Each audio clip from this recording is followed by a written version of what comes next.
Bismillahirrahmanirrahim. Assalamu alaikum wa rahmatullahi wa barakatuh. Welcome to online classes of Iqra Huffaz Boys Secondary School, a project of Iqra Education System. This is the video session of my English Book 6 for Class 6. In last video we learned about speaking practice and practice of sentences making. Dear students, my English book 6 की video session की previous video में हमने speaking practice की थी और उसके साथ साथ सेंटेंसेस मेकिंग की प्रैक्टिस भी की थी. Today we will learn to solve exercise 1 and 4 of reading comprehension.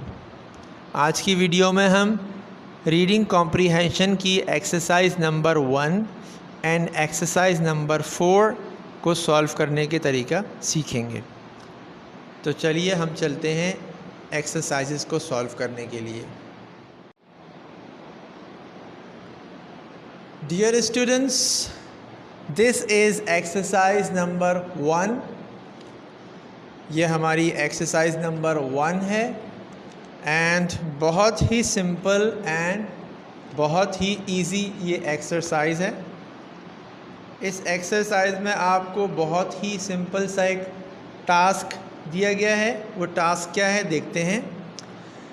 Read the text and choose one suitable title for the text from the ones given below. Circle the most suitable title. हमसे requirement क्या है कि हमने जो text पूरा पढ़ा है, जो हमारा यूनिट नंबर 1 हमने पढ़ा था, जिसमें हमने सिटी पार्क के बारे में दो दोस्तों की कॉन्वर्सेशन और उनका विज़िट इसके बारे में पढ़ा था. तो उस पूरे टेक्स्ट को पढ़ने के बाद अब हमने उस टेक्स्ट को कोई टाइटल देना है अपनी तरफ से. तो अपनी तरफ से टाइटल देने के लिए हमारे पास 4 ऑप्शंस हैं. ऑप्शन नंबर 1, 2 फ्रेंड्स,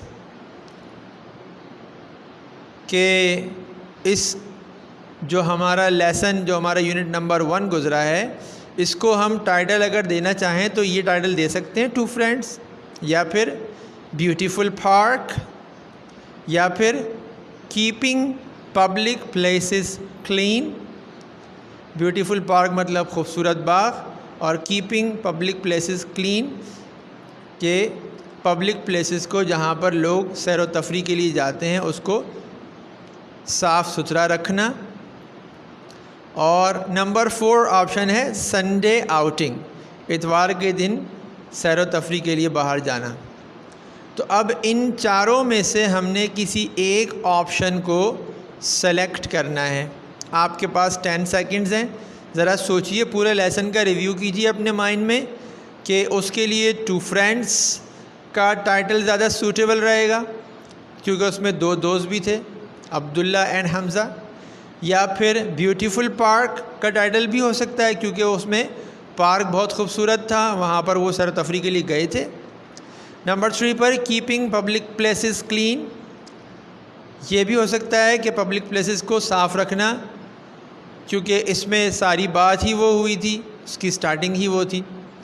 और संडे आउटिंग भी इसका टॉपिक, इसका टाइटल हो सकता है चूँकि वो दोनों दोस्त संडे को ही आउटिंग के लिए गए थे. यस माय डियर स्टूडेंट्स, आपने बिल्कुल सही गैस किया है कि इन 4 पॉइंट्स में से, इन 4 टाइटल्स में से अगर हम अपने टेक्स्ट को टाइटल देना चाहें तो the most suitable title is keeping public places clean. ये सबसे ज़्यादा सूटेबल हमारा टाइटल बन सकता है क्योंकि एक तो हमारी यूनिट नंबर 1 की जो हेडिंग थी, जो टाइटल था, उसका ताल्लुक़ भी सफाई सुथराई से था, प्रैक्टिसिंग क्लीनलीनेस. और उसके बाद जो हमारी सब हेडिंग, जो सब टाइटल था हमारे यूनिट का, अ विज़िट टू द पार्क, उसके अंदर पूरे यूनिट में वो अब्दुल्ला हमज़ा को पब्लिक प्लेसेस को क्लीन रखने के बारे में चीज़ें बताता रहा। तो ये ज़्यादा सूटेबल रहेगा। इसको हम क्या कर देते हैं, हमसे रिक्वायर्ड है कि सर्कल किया जाए, तो हम इसको इस तरह से लंबा सा सर्कल बना देते हैं। ठीक है, इसके बाद हम एक्सरसाइज 4 की तरफ चलते हैं। स्टूडेंट्स, अब हमारे सामने रीडिंग कॉम्प्रीहेंशन की एक्सरसाइज 4 है। एक्सरसाइज 4 में देखते हैं कि हमें क्या टास्क दिया गया है। Read the text and find out which sentence comes first in the text, which comes second and so on.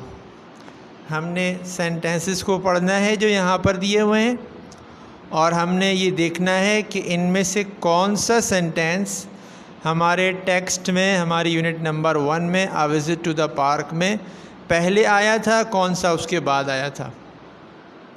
Right the sentence number in the blank at the end of the sentence.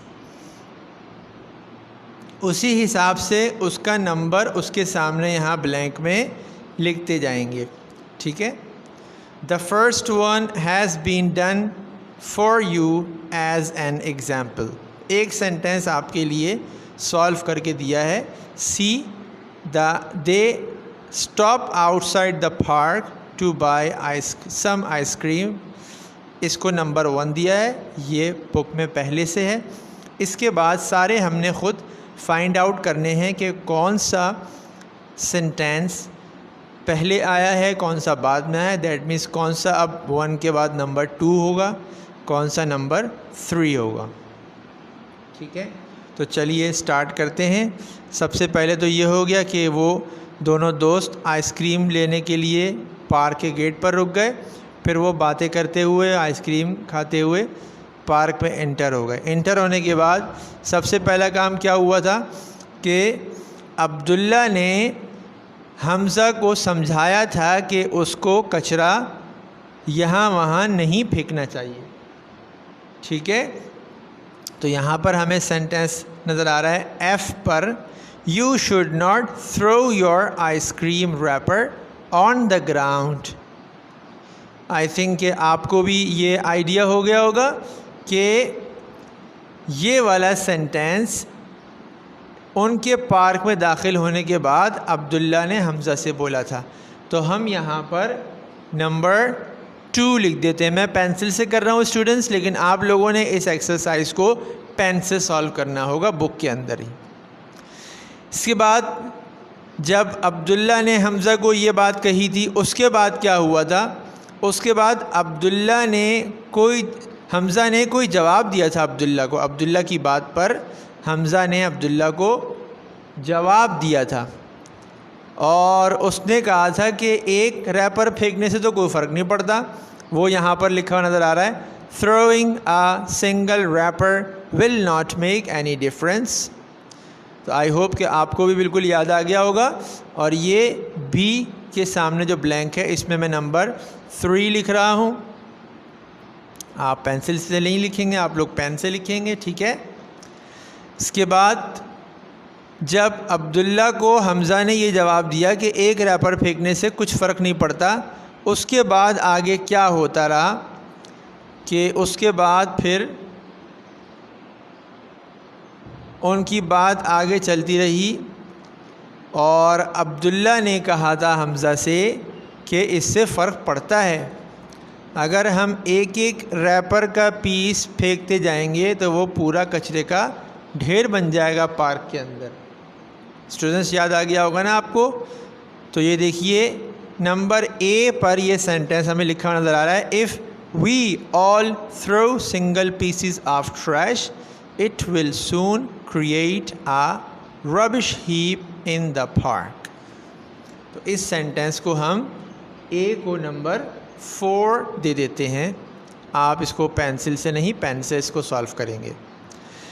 तो जब अब्दुल्ला ने हमज़ा को ये बात समझा दी, उसके बाद क्या हुआ, उसके बाद अगला जो था वो अब्दुल्ला ने ही हमज़ा को बताया था कि इसी वजह से हमको पार्क रूल्स को फॉलो करना चाहिए।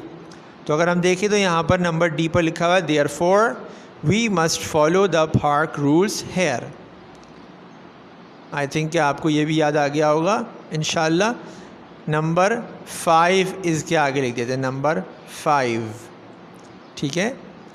और डेफिनेटली ये एक ही रह गया है और अब कोई सेंटेंस बचा नहीं है और ये वाकई ये एंड में हुआ था। Let's read the park rules so that we know what we should do and not do in the park. तो इसको हम नंबर 6 दे देते हैं। Dear students, this is the end of this session. I hope you have clearly understood about exercise number 1 and exercise number 4 of reading comprehension. आज की video का इख्तिताम होता है स्टूडेंट्स, और मुझे उम्मीद है कि आपको अच्छे तरीके से एक्सरसाइज नंबर 1 भी क्लियर हो गई होगी और एक्सरसाइज नंबर 4 भी आपको क्लियर हो चुकी होगी। I strongly advise you to do a lot of practice of reading. मेरी तरफ से आपको ये एडवाइस है कि आप रीडिंग की बहुत ज़्यादा प्रैक्टिस किया करेंगे और आपका होम टास्क है कि आपने ये दोनों exercises as it is solve करनी है, जैसे मैं आपको अभी तरीक़ा इसका सिखा चुका हूँ। बट मैंने एक्सरसाइज 1 में भी और 4 में भी पेंसिल यूज़ की है, आप लोग बॉल पेन नहीं बल्कि इंक पेन यूज़ करेंगे, ठीक है। In case of any problem you may leave us a message, इंशाल्लाह we will give you immediate feedback. अगर आपको कोई भी प्रॉब्लम हो समझने में तो आप हमें एक मैसेज कर सकते हैं, इंशाल्लाह आपको बहुत जल्द इसका फ़ीडबैक मिल जाएगा। अस्सलामु अलैकुम वरहमतुल्लाहि वबरकातुहू।